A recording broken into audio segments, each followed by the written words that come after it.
Allahu Akbar, Allahu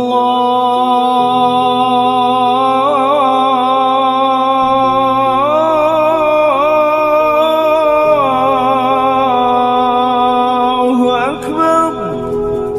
Islam adalah agama yang mengajarkan kebersamaan, kedamaian. Maka oleh karena itu, di tengah-tengah perbedaan, mari kita wujudkan Islam yang wasyatiyah, Islam yang rahmatan lil alamin.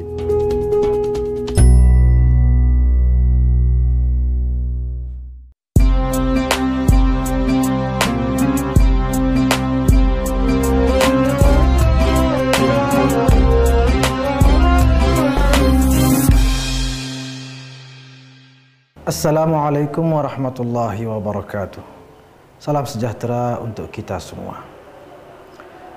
Belakangan ini bermunculan sekelompok orang yang dengan begitu semangatnya menggembor-gemborkan dan menunjukkan ghirahnya yang sangat tinggi. Konon mereka ingin membangkitkan apa yang mereka sebut dengan Islam kafah. Islam kafah yang mereka dengung-dengungkan, sesungguhnya jika kita memahami dan mengkaji maknanya, Islam kafah adalah memang perintah dari Allah, di mana Allah mengatakan udkhulu fis silmi kafah, masuklah ke dalam Islam secara keseluruhan. Para ulama pun menjelaskan bahwa Islam kafah di sini kita berislam secara totalitas, tidak melaksanakan sebagian perintah dan melanggar sebagian perintah yang lain. Contoh, kita diperintahkan sholat, maka kita lakukan sholat. Kita diperintahkan zakat, kita lakukan zakat. Kita diperintahkan puasa, kita lakukan puasa. Jangan kita memilih-milih. Saya mau sholatnya saja sama zakatnya saja, tidak mau puasa dan hajinya. Itu namanya bukan Islam kafah. Benar. Islam kafah jika dimaknai demikian, maka memang benar itu adalah perintah dari Allah Subhanahu wa Ta'ala. Persoalannya adalah yang bermunculan belakangan ini, bahkan sudah beberapa tahun yang lalu, ketika mereka menyebut-nyebut Islam kafah, ternyata ada satu hal yang mereka titik beratkan, yaitu sanksi-sanksi dalam Islam, hukuman-hukuman dalam syariat Islam.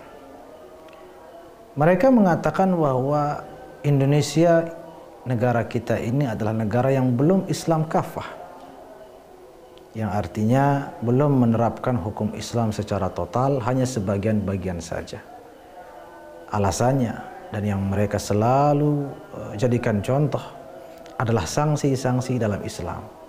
Karena di dalam negara Indonesia tidak diterapkan yang namanya potong tangan bagi pencuri, jilid atau cambuk bagi penzina yang belum menikah, rajam, dilempari batu, ditanam sebagian setengah tubuhnya, lalu dilempari batu sampai mati bagi penzina yang sudah menikah, dan sanksi-sanksi lainnya tidak diterapkan di negara Indonesia, sehingga dikatakan belum Islam kafah.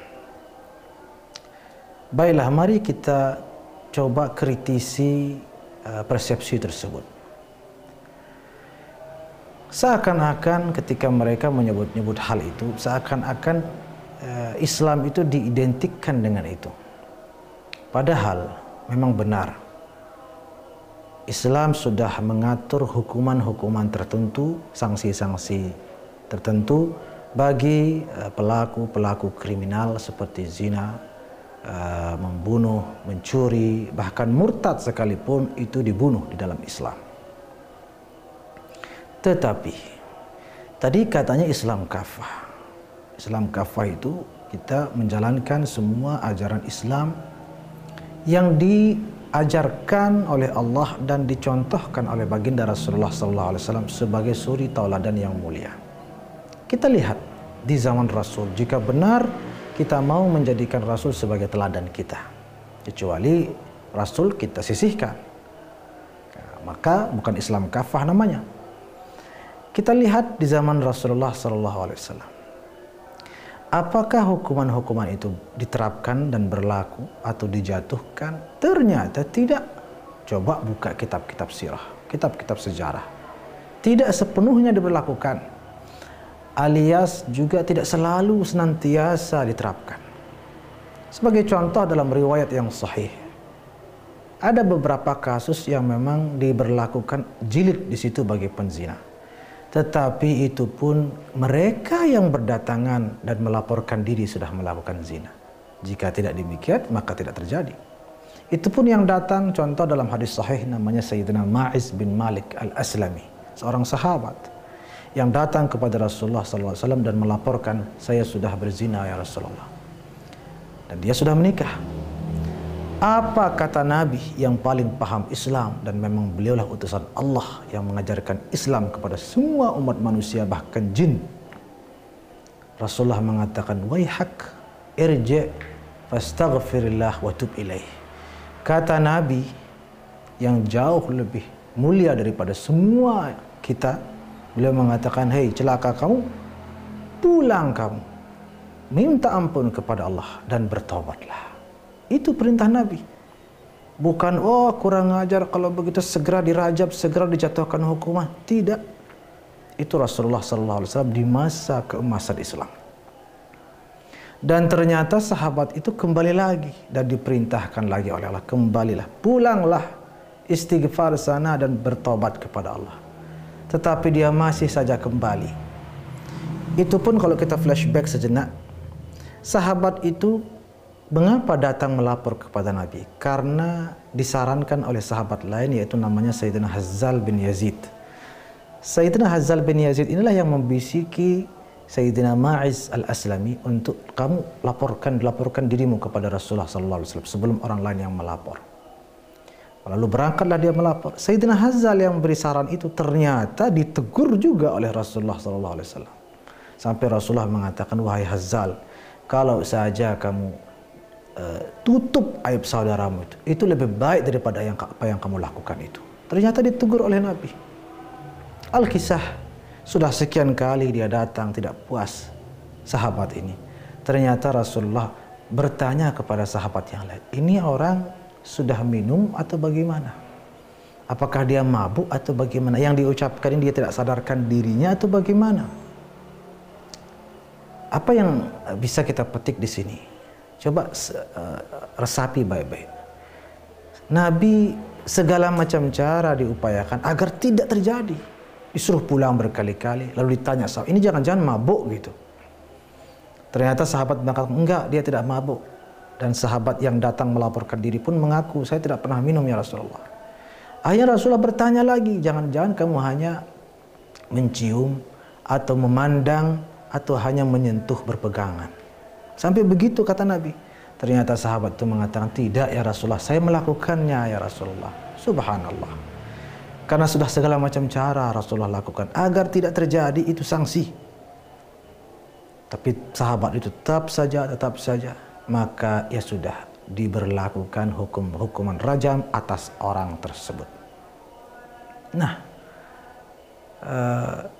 setelah itu diriwayatkan bahwa setelah dia meninggal dunia lalu dikuburkan, ada dua sahabat yang berjalan melewati kubur Sayyidina Ma'iz tadi, sahabat yang dirajam tadi itu.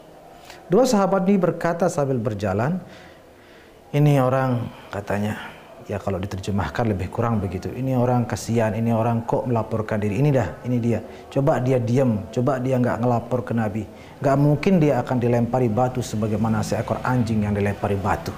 Sampai begitu kata sahabat yang berjalan ini, menyayangkanlah seakan-akan sahabat tersebut. Ternyata ujaran itu sampai ke telinga Rasulullah SAW.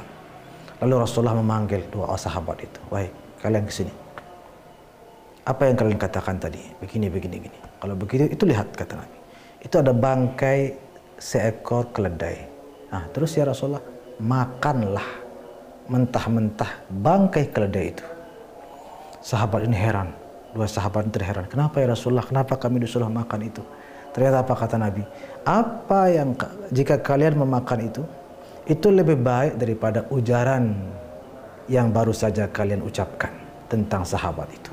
Subhanallah. Padahal sudah dirajam dan lain sebagainya, ternyata masih dipuji dan dibela oleh Rasulullah SAW.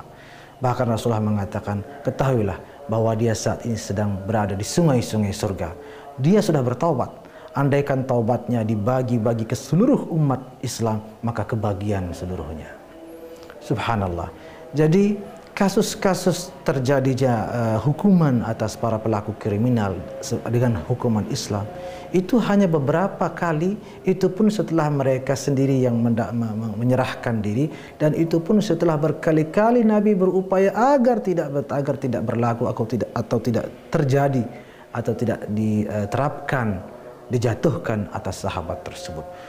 Kalau kita katakan Islam kafah, harus betul-betul Islam kafah. Apakah kita lebih membela Islam dan ingin menegakkan Islam daripada Rasulullah SAW? Jangan lupa Khalifah Sayyidina Umar bin Khattab radhiyallahu anhu yang pernah menghapus hukuman potong tangan pada masanya. Apakah kita lebih hebat daripada beliau? Belum lagi banyak khalifah-khalifah ulama-ulama dari masa ke masa. Apa ada yang kita dengarkan menyorakkan hukuman-hukuman itu? Bahkan sampai sekarang, apa pernah kita mendengar dalam khutbah misalnya seorang ulama Al-Habib Umar meneriakkan potong tangan dan rajam dan jilid? Apakah kita lebih alim daripada beliau-beliau? Sekali lagi, Islam kafah kita mematuhi semua perintah Allah dan Rasulnya. Jangan lupa ada perintah Rasul di mana Rasul mengatakan idra'ul hududa 'anil muslimina mastata'tum. Yang artinya hindarilah, ini Nabi sendiri yang berkata, hindarilah sanksi-sanksi itu atas umat Islam semaksimal kemampuan. Subhanallah. Nah, di sini saya mohon izin membacakan hadisnya secara lengkap agar lebih jelas. Rasulullah SAW bersabda, idra'ul hududa 'anil muslimina mastata'tum. Jauhkanlah sanksi-sanksi dari umat Islam semampu kalian. Fa in kana lahu makhrajun fakhallu sabilah. Karena apabila ada jalan keluar, maka bebaskan saja. Jika ada jalan keluar, bebaskan saja, kata Nabi. Kemudian Nabi menegaskan, fa innal imama an yukhti'a fil afwi khairun min an yukhti'a fil uqubah. Sesungguhnya kesalahan pemimpin dalam memaafkan atau membebaskan itu lebih baik daripada kesalahannya dalam menjatuhkan hukuman. Hadis riwayat At-Tirmidzi. Belum lagi hadis lain di mana Rasulullah SAW bersabda, idra'ul hudud bisyubhat. Hindarkanlah sanksi-sanksi dengan sebab ketidakjelasan. Hadis riwayat Ibnu Adi. Di sini sudah jelas. Rasulullah SAW mengatakan hindarkanlah, jauhkanlah. Lalu mengapa diterapkan? Lalu mengapa ditetapkan, mohon maaf, hukuman-hukuman itu? Di sini ada seorang tokoh cerdas di Mesir namanya Syekh Khalid Muhammad Khalid. Beliau mengatakan, nizamul uqubat fil Islam yahmilu baina thanayah mawani'a tanfidhih. Ini kaidah yang sangat-sangat unik dan akan kita jelaskan pada episode yang akan datang. Terima kasih. Salam moderasi. Wassalamualaikum warahmatullahi wabarakatuh.